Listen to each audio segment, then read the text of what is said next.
ground. What did you think was different about it today? What did you emphasize throughout this week to get that today?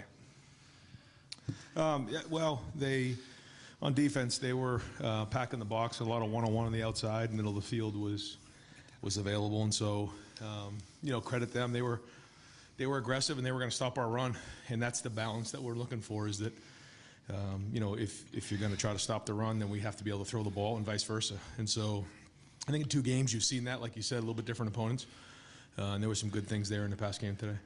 Over to the left, Nathan Baird, Cleveland.com. Ryan, I don't know what happened there with, I guess, Tehran at halftime, but it didn't see him come out for the second half. And just in general, some other like sloppiness or those problems. It seems like there's a pretty quick accountability this season. Just kind of what message do you think you're being able to get across this season with the way you've addressed that? Yeah, when you look at the stat sheet today, it's pretty clear that we gave them 2 possessions. I know one was at the end of the game, but still, we gave them 2 possessions on penalties, or the other one was a turnover, and we got to clean those things up. They had 76 plays, and we had 54. We had on 54 plays, we had 538 yards. On 76 plays, they had 276 yards. When you look at that stat sheet, you say, wow. But with the penalties, we had 9 penalties, and that's unacceptable. We've got to get that fixed, and we got to coach it better, and we got to put it on the field better. So. It's going to be a huge emphasis point again this week, and it's something we have to get done. Over to the right, Bill Rabinowitz, the Columbus Dispatch. Ryan, you held them out of the end zone. They did have some scoring drives. What was your general assessment of the defense today? Yeah, it was kind of a bend but don't break style today, just based on what they were doing. We put them in a bad spot by, putting them back on the field when there was the penalty on the punt. They had a stop there.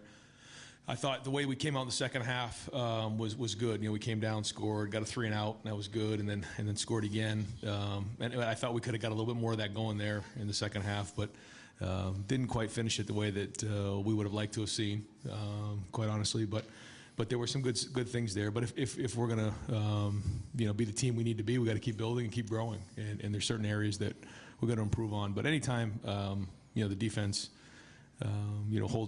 holds another offense from scoring touchdowns, it's going to be a good day for the Buckeyes. Over to the left, Stephen Means, Cleveland.com. Ryan, we saw Julian and Jackson kind of warming up pregame. What kind of went into the decision to keep both of those guys out today? We just want to make sure that they're 100% before we put them in the game. I'm not part of those things. I just ask, are they 100%? Yes, no, and then we go from there. They're both mature guys, so we'll take their feedback into consideration. But we'd like to get them in the game next week if possible. But we're only going to do that until they're, or not. We won't do that until they're 100% because we want to make sure we're keeping them safe. It's a long season, but they're getting closer. Over to the right, Justin Holbrook, WCMH. We obviously saw it in the Rose Bowl, but again today, Marvin just stepping up when he needs to. You talked about it last week with X. Just what is it like to have that depth and to have a guy of his caliber so young into his career right now? Yeah, he's very mature for his age. So is Emeka, but Marvin's route running is, again, very mature for his age. To see somebody that's played as much as he has with just the high level of route running is pretty remarkable. And he had a chance to have 4 touchdowns today, I think, right? Because he had 3. And he had the one that they called an incompletion. He could have finished that one off. So, the potential is there. You can see the couple plays he made. He did it in a bunch of different ways. He caught a couple slants that got us going. And I think that's important, is that when we're starting drives out, and we get a couple, easy completions, we get those couple first downs, then all of a sudden we start to roll. And that has been something that's kind of happened to us the first couple of games. Couple 3 and outs. We got to do a better job with those. But Marvin was a big part of getting us going, and certainly had the big play capability. And when you're playing against a team that wants to really load the box and press you at the line of scrimmage, you got to win on the outside, and he did that for us today. Over to the left, Dan Hope, 11 Warriors. Ryan, Mike Hall left the game in the 3rd quarter. Is he okay? And 5 tackles for loss in 2 weeks. Just how impressed are you with his performance? Yeah, no, he did it again this week, and so that's good. That's progress.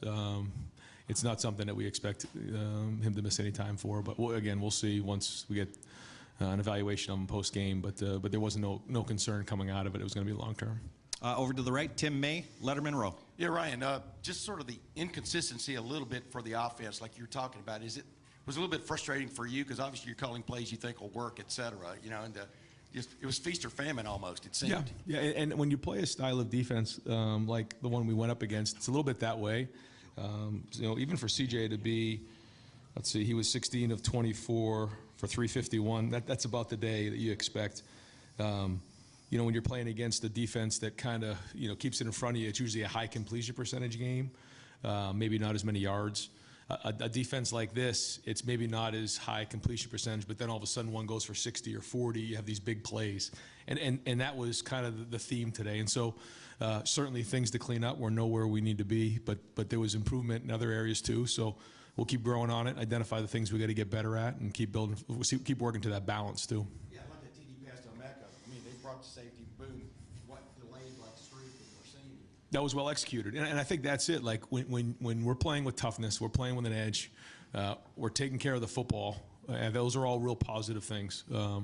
But the negative things, get us off schedule, and we just don't quite execute at a high level, and then it throws you off. And a part of only having 54 plays is because we had a couple 3-and-outs, and so we're just going to really take a lot of pride in our execution and keep growing on it and keep building on it and figuring out, as we go through this year, kind of where we're at. But I think you can see the potential for sure. Over to the left, Pat Murphy, 24/7 Sports. Ryan, you talked a lot this week about competitive stamina. How do you grade how you guys performed in that aspect? I'd like to see the film before we start grading because, coming out of a game, sometimes you think you see things and then you kind of step away and you see it through a different lens. But there were certainly things in this game that I would like to see gone better, but there was also a lot of good things too. And so what you don't want to do is take winning for granted and take a lot of really hard work and some good performances for granted either. But I know there's going to be a lot of things that we need to look at tomorrow that we got to keep building on, keep growing on, and make improvements. Last few questions here. Clay Hall, WSYX. Ryan, that run-pass balance looks almost 50-50. Are you telling yourself during the week we're going to run it more than you usually do? No. And is that what it was? Yeah. 24 throws for, I don't know how many Kyle threw. But. He threw 4, so 28, I guess. Yeah, I mean, that's what we look for. We look for that balance, and we were probably 60-40 or more past last year, which is not what we want to do. We want to be able to control the game, and so no, that's the balance that we need. Now, depending on what a team is doing, sometimes they force your hand a little bit, and that's where you have to, if you want to be a good offense, you have to be able to do that. And that's why I called a timeout at the end of the first half, even though it was 4th down at midfield, and maybe it was like, well, why are we calling a timeout to give them more time? But I felt like if we get a stop there, we could work a 2-minute drill because we need to get that going. If we're going to win it, we're going to have to win in a 2-minute drill. That happened last year. It's going to happen again this year. We have to be able to throw the ball, but then we have to win in 4-minute drills and run the ball in short yardage and in the red zone. So constantly working towards those things so that we can get to where we need to be. And the good news is we've already played a top 5 opponent, so we've already proven ourselves in some areas. But the only way we're going to accomplish our goals is if we keep building and growing and getting better in all these areas. Curry made 2 or 3 plays there. Any chance you played every D lineman today? I might have. It seemed like there were a lot of guys out there, but Caden's flashed. Caden plays hard. He's productive. He's one heck of a football player. I'm glad he's a Buckeye, and looking forward to see if he grade out a champion. We're going to stay to the right. Cam Teague, The Athletic. You mentioned that Arkansas State really wanted to stack the box against you guys, but I mean, Travion averaged 8 yards a carry. Mine was near 6 yards a carry. Just what to say about those two now back-to-back weeks performing, and then the offensive line. I mean, there were times where those two were getting to the second level without getting touched. Yeah, there were some clean runs in there for sure, and some other ones that could even been cleaner. So again, we're used to running more than 54 plays. So. If we keep some drive goings and do a better job across the board, then those numbers are probably even different. But I thought they ran hard again, and we'll watch the film and make sure they hit the right holes and figure out what we can improve on. But there were some positives there again. And last questions over here to the right, Bill Landis, Rivals. Ryan, it seems like you guys played a decent amount of 12 today, and G and Cade had a nice combo on Trey's touchdown, and Cade had the big catch. Just what have you seen out of that group, especially being down a couple of receivers, with being able to get more of those guys on the field? Yeah, no, it's been a bright spot. Cade had that nice catch down the sideline. I thought that was really good, and trying to get him more and more involved in the pass game.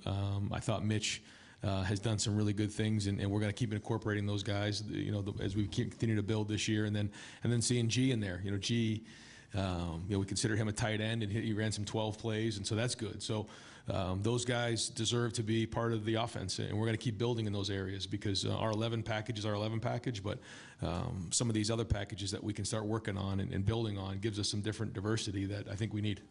Great. Coach, thank you very much. All right, folks.